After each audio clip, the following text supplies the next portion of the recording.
কিয়ামতের ময়দানে যখন জাহান্নামে নিয়ে যাবে তখন তাকে জিজ্ঞেস করা হবে, মা সালাকাকুম ফি সাকার। তাকে জিজ্ঞেস করা হবে, ও বান্দা, আজকে তুমি কি জন্য জাহান্নামে যাচ্ছ? দুনিয়ার মধ্যে এমন কোন অপরাধ তুমি করেছো? তখন ওই বান্দা বলবে, ক্বালু লাম নাকুন মিনাল মুসাল্লিন। দুনিয়ার মধ্যে আল্লাহ আমাকে নামাজ পড়তে বলেছে, আমি নামাজ পড়ি নাই, আমি নামাজীদের অন্তর্ভুক্ত ছিলাম না, নামাজ ত্যাগ করেছি। এরপরে বলবে ওয়ালাম নাকুনু তুইমুল মিসকিন। আল্লাহ আমাকে অনেক সম্পদ দিয়েছে, অনেক সম্পদের মালিক বানিয়েছে, এরপরও এতিম মিসকিন যারা, আমি তাদেরকে সাহায্য করি নাই, তাদের জন্য আমি খাবারের ব্যবস্থা করি নাই। নুতইমু মানে খাবার, তাদের জন্য আমি দুই মুঠো খাবারের ব্যবস্থা করি নাই, যার ফলে আজকে জাহান্নামের ফেরেশতারা টেনে টেনে আমাকে জাহান্নামের মধ্যে নিয়ে যাচ্ছে। বড় করে বলুন নাউজুবিল্লাহ। তাহলে এই আয়াত থেকে এটাই প্রমাণ হলো, দুনিয়ার মধ্যে যারা নামাজ পড়বে না, নামাজের অন্তর্ভুক্ত থাকবে না, এবং ধন সম্পদ থাকার পরেও মানুষের জন্য খাবারের ব্যবস্থা করবে না, কিয়ামতের ময়দানে জাহান্নামের ফেরেশতারা তাদেরকে জাহান্নামের শিকল পরিয়ে টেনে টেনে জাহান্নামের মধ্যে নিয়ে যাবে। বড় করে বলুন নাউজুবিল্লাহ। এরপর আল্লাহ রাব্বুল আলামিন কোরআনে পাকের অন্য আয়াতের মধ্যে বলেন, ওয়ায়ুতঈমুনা আত-তাআমা আলা হুব্বিহি মিসকিনাও ওয়া ইয়াতীমান ওয়া আসীরা। আল্লাহ রাব্বুল আলামিন বলেন, দুনিয়ার মধ্যে আমার এমন কতগুলো বান্দা আছে, তাদের কাছে তেমন কোনো অর্থ সম্পদ নাই, তেমন কোনো ধন সম্পদ নাই, এরপরও একজন মিসকিন এতিম যখন তাদের নিকটে আসে তখন তারা তাদের সামর্থ্য অনুযায়ী সহযোগিতা করে। একজন এতিম যখন আসে তখন তার জন্য খাবারের ব্যবস্থা করে, একজন মিসকিন যখন আসে তার জন্য খাবারের ব্যবস্থা করে। এই জন্য কিয়ামতের ময়দানে সমস্ত বান্দারা বিনা শাস্তিতে, কোনো শাস্তি ছাড়া আমি আল্লাহ জান্নাতের মেহমান হয়ে যাবে। আওয়াজ বলেন না সুবহানাল্লাহ। আল্লাহ বলেন, দুনিয়ার মধ্যে আমার এমন কতগুলো বান্দা আছে, তাদের কাছে তেমন কোনো ধন সম্পদ নাই, মোটামুটি পরিবার চলে, এরপরও তাদের নিকটে, তাদের সামনে যখন একজন মিসকিন এতিম উপস্থিত হয় তখন সে তার সামর্থ্য অনুযায়ী তার জন্য খাবারের ব্যবস্থা করে। বড় করে বলুন সুবহানাল্লাহ। আর আমাদের দেশে তো অনেক আছে যে কোটিপতি, অনেক টাকা, কিন্তু একজন এতিম মিসকিন আসলে তার জন্য খাবারের ব্যবস্থা করবে দূরের কথা, আরো তাকে তুচ্ছ তাচ্ছিল্য প্রতিপন্ন করে তাড়িয়ে দেয়। বড় করে বলুন নাউজুবিল্লাহ। তাকে আরো খারাপ ভাষায় ঘর থেকে বের করে দেয়। অথচ আল্লাহ বলেন, আমি আল্লাহ যাদের উপর রাজি হয়েছি, তাদের কাছে সম্পদ কম থাকতে পারে, ধন সম্পদ কম থাকতে পারে, গরিব হতে পারে, কিন্তু এরপরও তার নিকট যখন একজন মিসকিন এতিম আসে তখন সে ওই এতিম মিসকিনের জন্য খাবারের ব্যবস্থা করে। বড় করে বলুন সুবহানাল্লাহ। তাহলে এটা মনে রাখবেন, আপনি যখন একদম অসহায়, তেমন কোনো টাকা পয়সা নাই, এরপরে যখন আপনার ঘরে একজন মেহমান আসবে তখন আপনি মনে করবেন যে এটা আল্লাহ আমাকে পরীক্ষা করতেছে। বড় করে বলুন সুবহানাল্লাহ। একদিন মায়েশা সিদ্দিকা রাদিয়াল্লাহু তাআলা আনহা ঘরের মধ্যে একজন মহিলা আসলেন সন্তান নিয়ে, কি নিয়ে? সন্তান নিয়ে। এদিকে মায়েশা সিদ্দিকা রাদিয়াল্লাহু তাআলা আনহা ঘরের মধ্যে কোনো খাবার নাই, উপবাস, শুধু একটা খেজুর ছিল। কয়টা? একটা খেজুর। সারাদিন উপবাস, আর খেজুর আছে কয়টা? একটা। মায়েশা সিদ্দিকা রাদিয়াল্লাহু তাআলা আনহা ওই মহিলাকে বলেন নাই যে আমার ঘরের মধ্যে খাবার নাই, তুমি চলে যাও, এটা বলেন নাই। হযরত মায়েশা সিদ্দিকা রাদিয়াল্লাহু তাআলা আনহা ওই খেজুরটা এনে ওই খেজুরকে দুভাগ করলেন। কয় ভাগ করলেন? দুভাগ। দুভাগ করে ওই মা সন্তানকে দিলেন। বড় করে বলুন সুবহানাল্লাহ। নিজের খিদাকে, নিজের পেটের মধ্যে ক্ষুধা, এটাকে পাতল চাপা দিয়েছেন, এরপরও এই মিসকিন যারা এসেছে তাদেরকে সহযোগিতা করেছেন। বড় করে বলুন সুবহানাল্লাহ। খন্দকের যুদ্ধের সময় আমার নবীর শরীর, পেট মুবারকের মধ্যে ফাতর বেঁধেছেন, 7টা ফাতর বেঁধেছেন, কিতাবের মধ্যে আছে। একজন সাহাবী 3 দিন পরে অনাহারে আমার নবীর কাছে আসলেন, ইয়া রাসূলুল্লাহ, ইয়া হাবিবাল্লাহ, আজকে 3 দিন ধরে হাল খনন করতেছি, আমার শরীর তার শক্তি নাই, খাবার নাই, পেটের মধ্যে আমার খাবারের প্রয়োজন। তখন আমার নবী সাল্লাল্লাহু আলাইহি ওয়াসাল্লাম নিজের চাদর মুবারক উঠিয়ে যখন পেট মুবারক দেখালেন, সাহাবায়ে কেরাম আশ্চর্য হয়ে গেলেন। দেখা গেল আল্লাহর হাবিবের পেট মুবারকের মধ্যে 7টি ফাতর বাঁধা। বড় করে বলুন সুবহানাল্লাহ। অর্থাৎ আমার নবী এটা বোঝাচ্ছেন যে ও আমার সাহাবা, তোমার থেকে আমি বেশি ক্ষুধার্ত, এরপরও দিন রক্ষার্থে, দিনকে জিন্দা করার জন্য, ইসলামকে জিন্দা করার জন্য আমি পেটের মধ্যে ফাতর বেঁধেছি। বড় করে বলুন সুবহানাল্লাহ। আজকে আমাদের সেই শক্তি, সেই কুওয়াত নাই। যার ফলে আমাদের কাছে ধন সম্পদ আছে, কিন্তু এর পরে ঘরের মধ্যে শান্তি নাই। লাখ টাকার মালিক দেখবেন ঘরের মধ্যে শান্তি নাই। শান্তি গেল কই? আপনার টাকা তো আপনাকে শান্তি দিতে পারতেছে না। কেন? ওই টাকা আপনি টাকার সম্পদের একটা সদকা আছে, ওই সম্পদের সদকা হলো এতিম মিসকিনের জন্য খাবারের ব্যবস্থা করা। আপনি ওই সদকা কি করেন নাই, কন্টিনিউ করেন নাই, জারি রাখেন না, বিদায় আপনার ওই সম্পদ সাগরের মতো আপনাকে দংশন করতেছে। বড় করে বলুন নাউজুবিল্লাহ। টাকা আছে কিন্তু শান্তি নাই। আর দেখবেন কিছু মানুষ টাকা পয়সা কিছু নাই, আল্লাহ বলেন আলা হুব্বিহি, তেমন টাকা পয়সা নাই কিন্তু আমি আল্লাহকে রাজি করার জন্য একজন এতিম মিসকিন আসার সাথে সাথে তাকে সাহায্য করে। বড় করে বলুন সুবহানাল্লাহ। এরপর আল্লাহ রাসূল সাল্লাল্লাহু আলাইহি ওয়াসাল্লাম হাদিসে পাকের মধ্যে বলেন, আন আব্দুল্লাহ ইবনে আমর আন্না রাজুলান সাআলা রাসূলুল্লাহ সাল্লাল্লাহু আলাইহি ওয়াসাল্লাম, একজন সাহাবী আল্লাহ রাসূলের নূরানি কদমের মধ্যে আরজি দিলেন, ইয়া রাসূলুল্লাহ, ইয়া হাবিবাল্লাহ, আইয়ুল ইসলামি খায়র, ইসলামের মধ্যে কোন কাজটি সর্বোত্তম, কোন কাজটি সর্বোত্তম, কোন কাজটি করলে আল্লাহ আমার উপর রাজি হবে? তখন আমার নবী করিম সাল্লাল্লাহু আলাইহি ওয়াসাল্লাম নূরানি জবান মুবারকে ইরশাদ করেছেন, ক্বালা তুতিমুত তাআম, এক নাম্বার হলো তুমি গরীব মিসকিন অসহায় যারা তাদের জন্য খাবারের ব্যবস্থা করবে, এটা হলো সর্বোত্তম কাজ। উচ্চ আওয়াজে বলুন সুবহানাল্লাহ। এরপর আল্লাহ রাসূল সাল্লাল্লাহু আলাইহি ওয়াসাল্লাম বলেন, ওয়া তাকরাউস সালামা আলা মান আরাফতা ওয়া মান লাম তা'রিফ, ও আমার উম্মত, তোমার সামনে যে কেউ বান্দা আসতে পারে, যে কেউ ব্যক্তি উপস্থিত হতে পারে, সেটা তোমার পরিচিত বা অপরিচিত হোক, দেখা মাত্রই তাকে সালাম প্রদান করবে। কি করবে? সালাম। এখানে কিতাবের মধ্যে আছে মান আরাফতা ওয়া মান লাম তা'রিফ, পরিচিত পরিচিত, আপনি দেখা মাত্র সালাম দিয়ে ফেলবেন। এটা হলো সর্বোত্তম কাজ। বড় করে বলুন সুবহানাল্লাহ। আমার নবী আইয়ুল ইসলাম খায়র, এই উত্তরের মধ্যে বলছেন যে ক্বালা তুতিমুত তাআম, ইসলামের মধ্যে সর্বোত্তম কাজ হলো অপরের জন্য খাবারের ব্যবস্থা করা, আর হলো ওয়া তাকরাউস সালাম, সালাম প্রদান করা। বড় করে বলুন সুবহানাল্লাহ। এখানে শুধু সালাম প্রদান করার মধ্যে সীমাবদ্ধ না, ওয়া তাকরাউস সালাম, এখানে সালাম প্রদানের কথা বলা হয় নাই, মূলত এখানে সালামের প্রচলনের কথা বলা হয়েছে।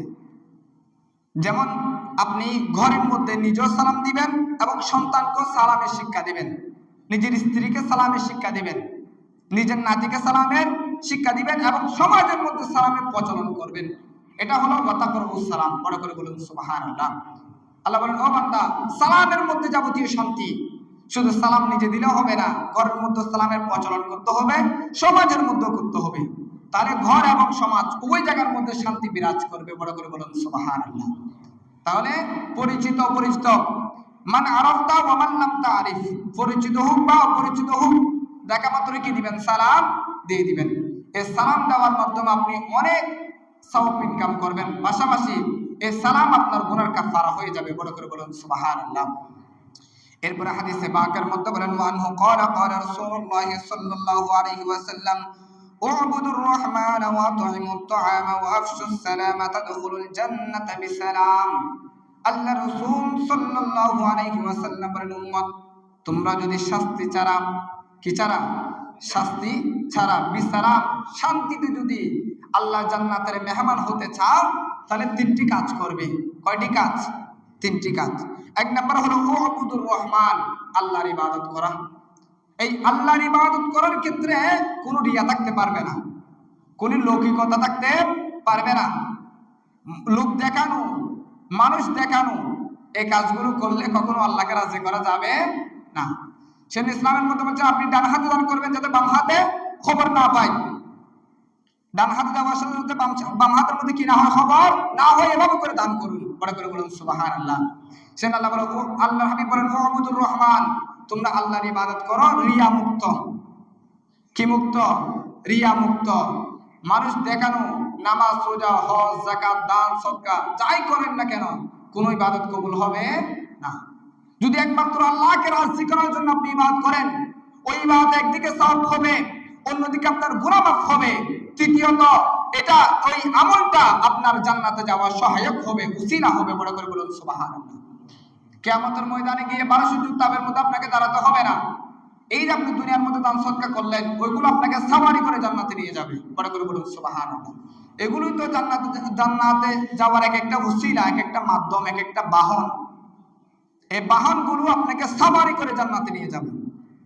এরপরে দ্বিতীয় নাম্বার আমার নবী বলেন ওয়াতাইমুত তাআম, তোমরা অপর মানুষের জন্য খাবারের ব্যবস্থা করবে।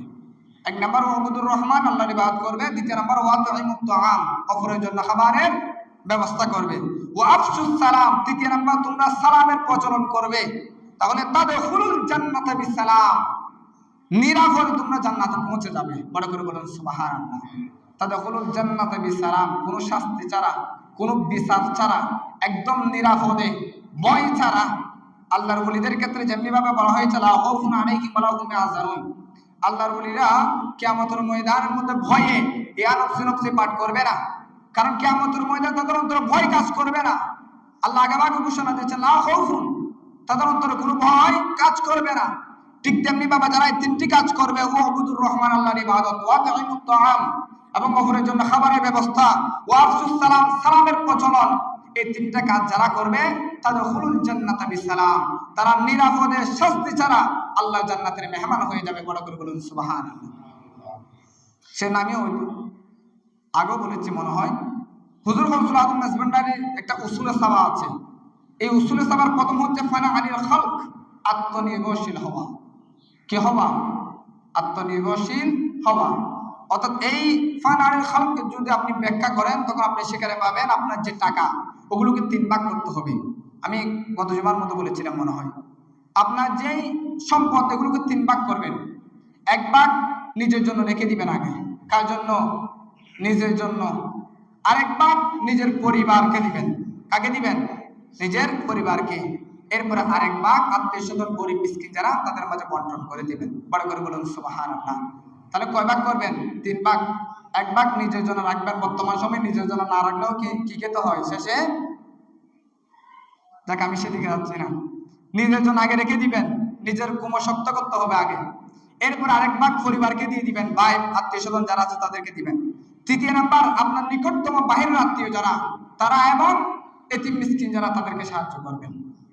এভাবে যদি আপনি 3 স্টেপে ভাগ করে যদি আপনি আপনার টাকাগুলো প্রয়োগ করেন, তাহলে এই প্রতিটা টাকার বিনিময়ে আপনার আমলনামার মধ্যে সওয়াব বৃদ্ধি হবে। বড় করে বলুন সুবহানাল্লাহ। এরপরে হাদিসে পাকের মধ্যে আছেন ওয়ান নবী হুরায়রা قال قال رسول الله صلى الله عليه وسلم الكفارة إطعام الطعام وإفشاء السلام والصلاة بالليل والناس نيام। আল্লাহ রাসূল সাল্লাল্লাহু আলাইহি ওয়াসাল্লাম হাদিসে পাকের মধ্যে বলেন, 3টি কাজ করলে গুনাহ কাফারা হয়ে যায়। 3টি কাজ করা মাত্রই গুনাহ মাফ হয়ে যায়। 1 নাম্বার হলো ইতআমুত তাআম, অপরের জন্য খাবারের ব্যবস্থা করা। দ্বিতীয় নাম্বার হলো ওয়াইফশাউস সালাম, সালামের প্রচলন করা, দেখা মাত্র সালাম প্রদান করা। ওয়াসসালাতু বিল-লাইলি ওয়ান-নাসু নিয়ামুন, তৃতীয় নাম্বার হলো গভীর রাতে মানুষ যখন ঘুমিয়ে যায়, ওই সময় উঠে তাহাজ্জুদের নামাজ আদায় করা। উচ্চ আওয়াজে বলুন সুবহানাল্লাহ। কয়টি কাজ? 3টি। হাদিসে পাকের মধ্যে বলছেন আল কাফারাতু, এই 3টি কাজ করা মাত্রই গুনাহ মাফ হয়ে যায়। এগুলো, এই আমলগুলো গুনাহ মাফ হওয়ার মাধ্যম। এই আমলগুলোর মাধ্যমে গুনাহ কাফারা হয়, গুনাহ ঝরে যায়, গুনাহ মুছে যায়। সেদিন আল্লাহ বলেন ইন্নাল হাসানাতি ইউযহিবানা সাইয়্যাত, আল্লাহ বলেন বান্দা একটা আমল করার সাথে সাথে আমি আল্লাহ অতীত থেকে একটা গুনাহ মুছে দিই। বড় করে বলুন সুবহানাল্লাহ। কোরআনে পাকের আয়াত ইন্নাল হাসানাতি ইউযহিবানা সাইয়্যাত। আমল করতে দেরি, আল্লাহ অতীতের গুনাহ মাফ করতে দেরি করে না। আল্লাহ বলছেন ঠিক আছে অতীতের গুনাহ লেখা হয়েছে, এখানে আল্লাহ মাফ করে দেন সেই কথাটাও কিন্তু উল্লেখ করেন নাই। ইন্নাল হাসানাতি ইউযহিবানা সাইয়্যাত, সাইয়্যাত মানে আল্লাহ বলছে আমি মুছে দিই যেটা লেখা হয়েছে অতীতের গুনাহ, আমল করার সাথে সাথে আমি আল্লাহ অতীতের গুনাহগুলো মুছে দিই। বড় করে বলুন সুবহানাল্লাহ। কত চমৎকার কোরআন পাকের মধ্যে আয়াত, অলংকার যুক্ত কত সুন্দর আয়াত আল্লাহ নাযিল করেছেন। তাহলে এই হাদিসে পাকের মধ্যে আপনি বলছেন আল কাফারাতু, 3টি কাজ করলে গুনাহ মাফ হয়ে যায়, লগে লগে গুনাহ ঝরে যায়। 1 নাম্বার হলো ইতআমুত তাআম, মানুষের জন্য খাবারের ব্যবস্থা করা। দ্বিতীয় নাম্বার হলো ওয়াইফশাউস সালাম, ওয়াইফশাউস সালাম, দেখা মাত্র সালাম প্রদান করা। ওয়াসসালাতু বিল-লাইলি ওয়ান-নাসু নিয়ামুন, মানুষ যখন ঘুমিয়ে যায়, নিশি রাতে আল্লাহ সন্তুষ্টির জন্য তাহাজ্জুদের নামাজ পড়া। বড় করে বলুন সুবহানাল্লাহ। এরপরে হাদিসে পাকের মধ্যে আছেন আমার নবী করিম সাল্লাল্লাহু আলাইহি ওয়াসাল্লাম যখন মক্কা থেকে মদিনায় হিজরত করলেন, হিজরত করার পর মদিনাবাসী যখন শুনতে পেলেন আল্লাহর হাবিব মদিনা শরীফের মধ্যে আগমন করেছেন, এমন সময় মদিনার মধ্যে যতগুলো মানুষ আছে প্রত্যেকে আল্লাহর হাবিবের সামনে জড়ো হলেন, সমাবেত হলেন।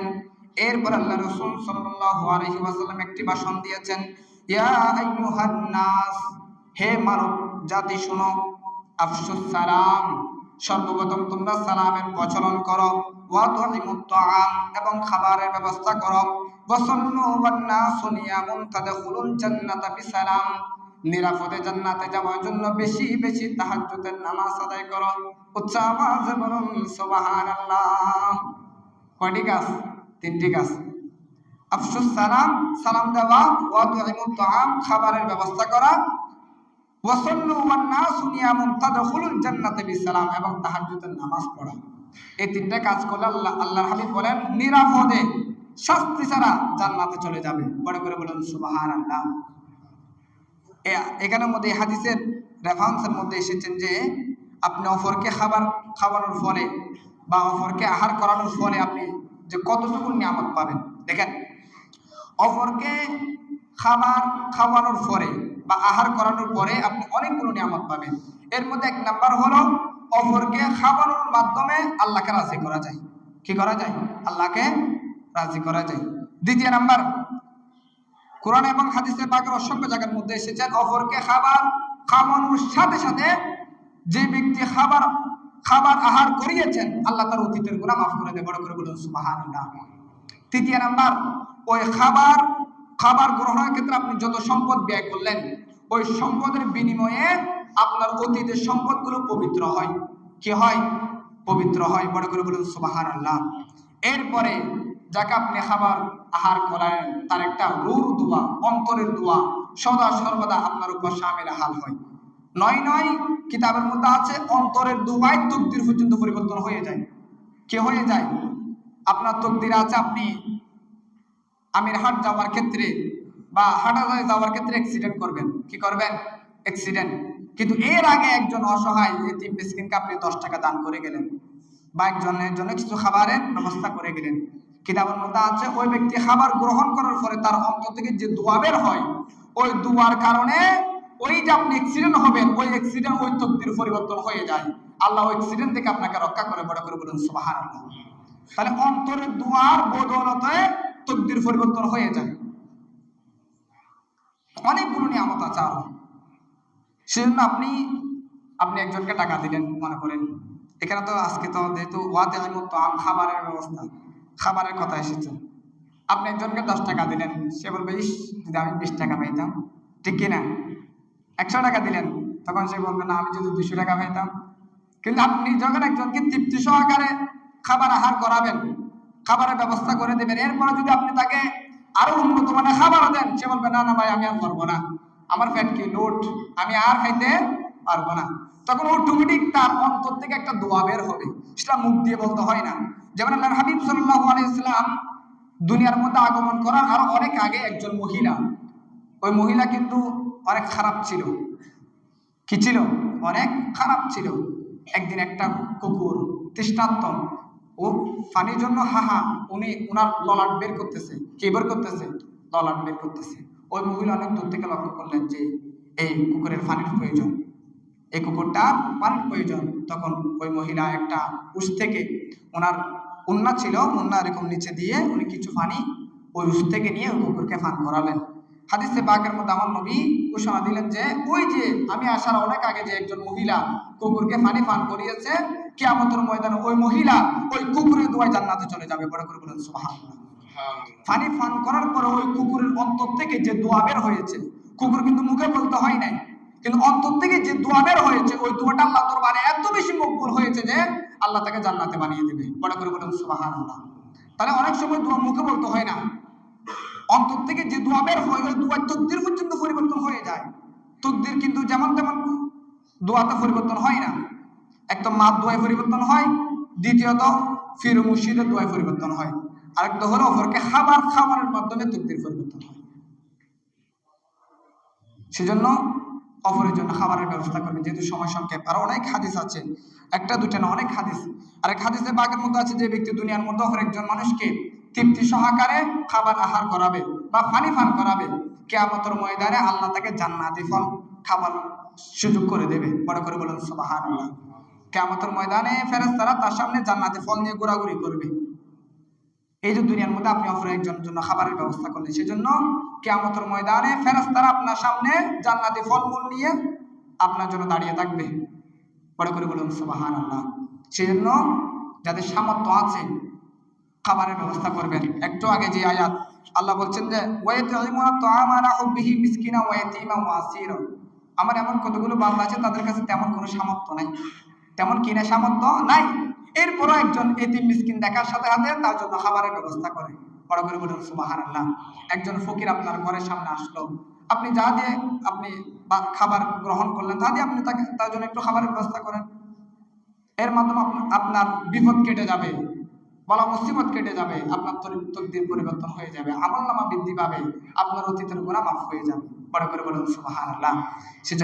সেজন্য যে যতটুকু পারেন খাবারের ব্যবস্থা করবেন, দান সদকা করবেন, বেশি বেশি করে মানুষকে খাবার দিবেন।